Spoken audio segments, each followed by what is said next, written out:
오늘 복음에서 예수님께서는 율법과 예언서를 폐지하러 온 것이 아니라 완성하러 오셨다고 말씀하십니다.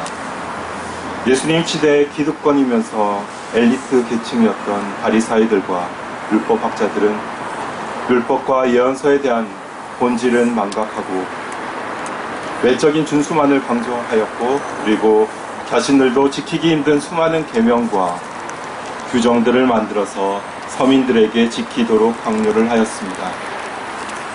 하지만 예수님께서는 율법과 예언서의 본질에 대해서 이 지상에 오셔서 그 당시 사람들에게, 그리고 오늘날 우리들에게 말씀하고 계십니다.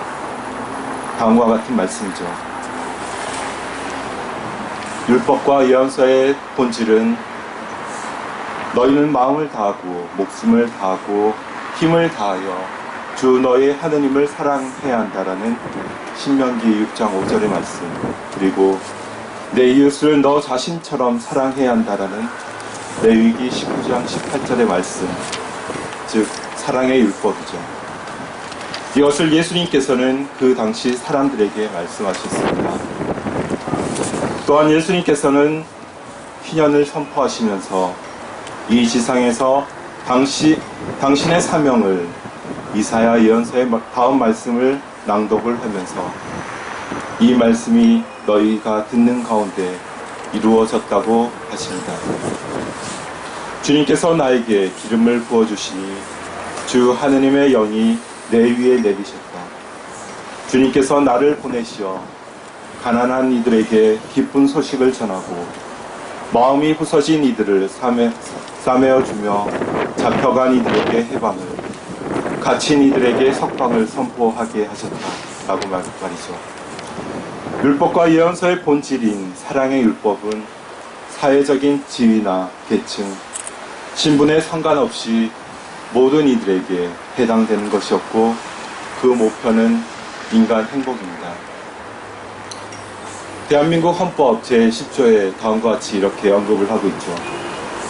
모든 국민은 인간으로서의 존엄과 가치를 가지며 행복을 추구할 권리를 가진다.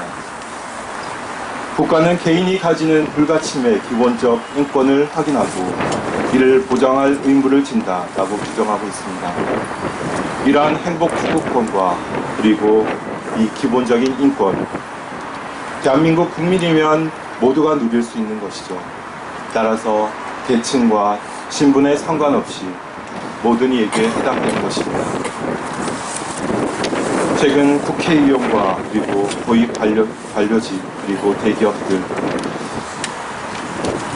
그들은 예수님의 시대 율법학자처럼 가난하고 소외받는 이들의 목소리를 무시하고 국익이라는 이념하에 진실을 왜곡하면서 헌법과 인간의 존엄에 갑질을 하고 있습니다.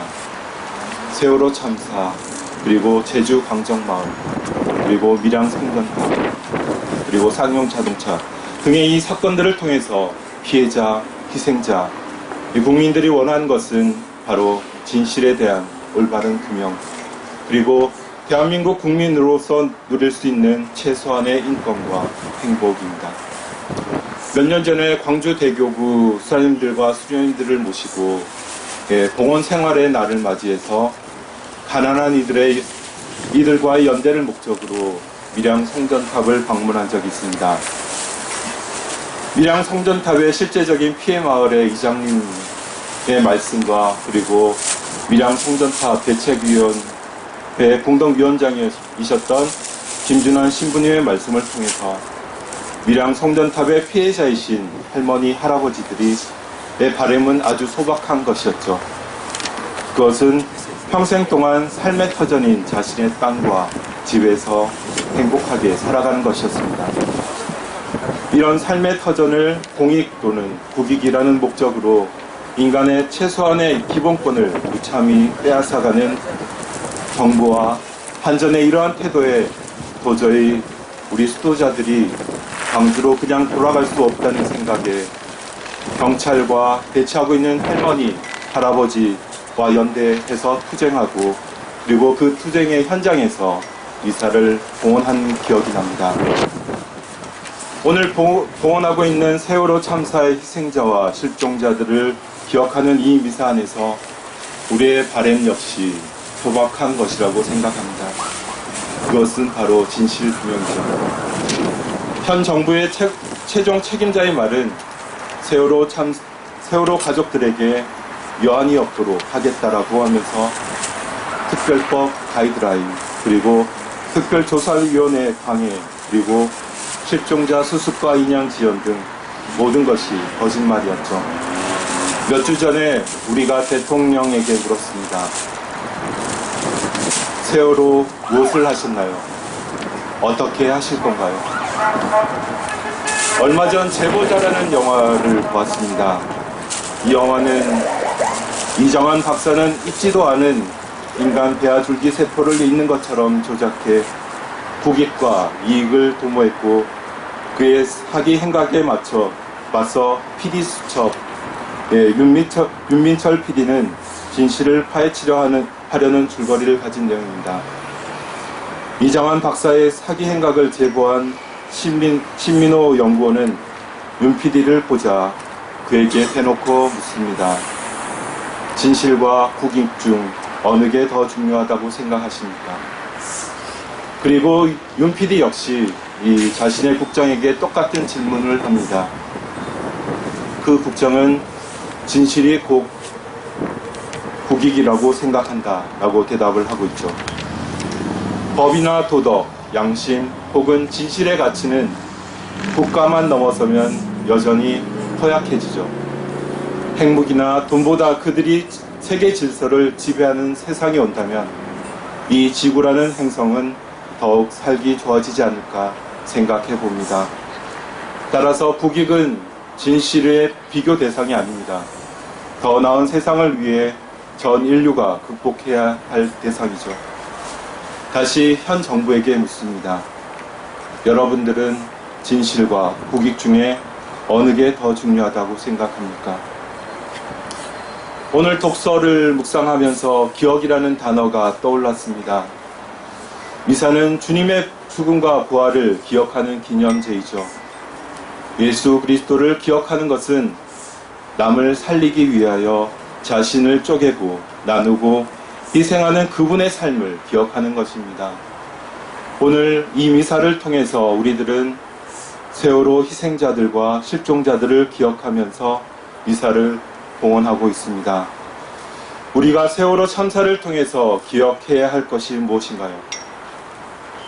우리가 기억해야 할 것은 과거의 사고가 아니라 현재에도 진행 중인 참사입니다.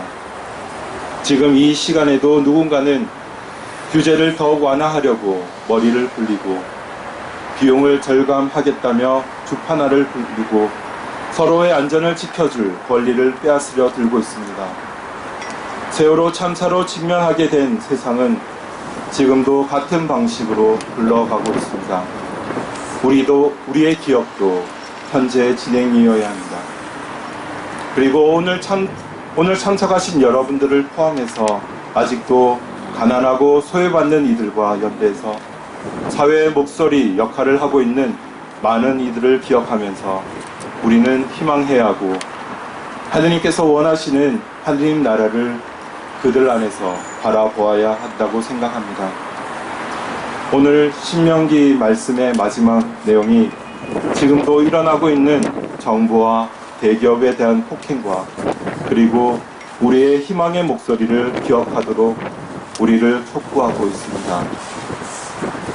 너희는 오로지 조심하고 단단히 정신을 차려 너희가 두 눈으로 본 것들을 잊지 않도록 하여라. 그것들이 평생 너희 마음에서 떠나지 않게 하여라. 또한 자자손손에게 그것들을 알려주어라.